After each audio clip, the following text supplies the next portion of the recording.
нэгдүгээр яхангүй боллоо. 2006 оны 10 дугаар сарын 19-ний өдөр Малайзийн нийслэл Куала Лумпурын захад нэгэн монгол эмэгтэй ор сураггүй алга болж хэд хоногийн дараа түүний шатсан цогцыг олсон нь дэлхийн нийтийг цочроож байлаа.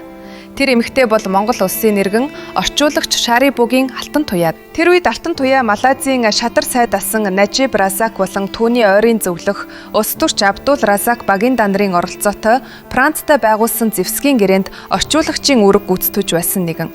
Гэрч энэ ажлын холбоо эмгэнэгт төгсгөр түргэж алтан туяа улс төр арилга хахуулын сүлжээний золиос суулжээ.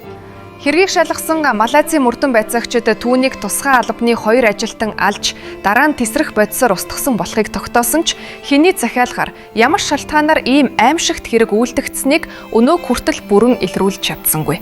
Монгол эмэгтэйн үхэл зөвхөн нэгэн хүний ам бус улс төрийн хөшигний цаана өрнөдөг эрх мэдэл авилгын гүн сүлжээ ямар аимшигтай байдгийг ихчилсэн билээ. Малайзийн мөрдөн байцаалтын эхний шатанд тус улсын тусгай хамгаалтын албанд ажилладаг 2 офицер болох Айцлах Хадрий Сэрүүл Азхар Умар нарыг хэрэгт буруутган баривчилсан.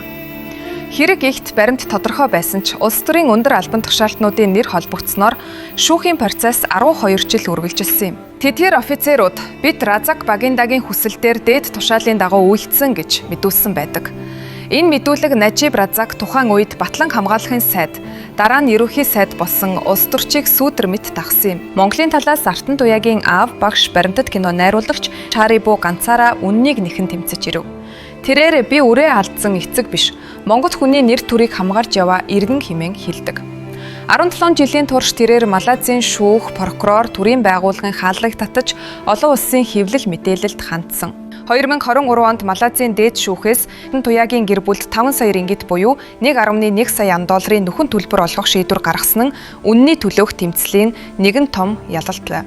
Гэвч энэ мөнгө Монголд ирээгүй. Шарибугийн хэлснээр Малайзийн шүүхийн шийдвэрийн дагуу олгогдох ёстой нөхөн төлбөрийн мөнгийг Монголын төрийн албан тушаалтнууд загшсан байж болзошгүй гэх баримт гарсан. Тэрээр энэ мөнгийг тухайн үеийн гадаад харилцааны сайд Лувсан Вандангийн болд, консулын газрын дарган Ариун болд, улсын их хурлын гишүүн Сүү Батболд нарын гар дамжсан гэж би үзэж байна. Шарибугуа 2010 онд гадаад яаманд удаа дараа хандсан ч хариу ирээгүй бөгөөд түүнийг албан ёсны шаардлага гаргаагүй гэж тайлбарласан байдаг.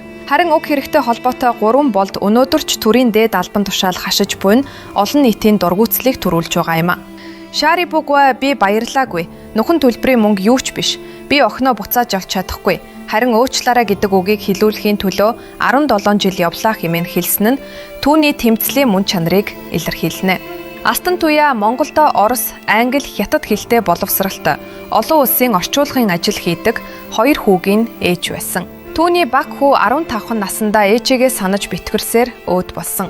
Шарибугуа би охиноо алдснаар хамаг гэр бүлээ алдсан. Гэхдээ үнэн ялна гэдэгт итгэдэг гэж ярьсан нь олон хүний зүрхийг эмзэглүүлдэг.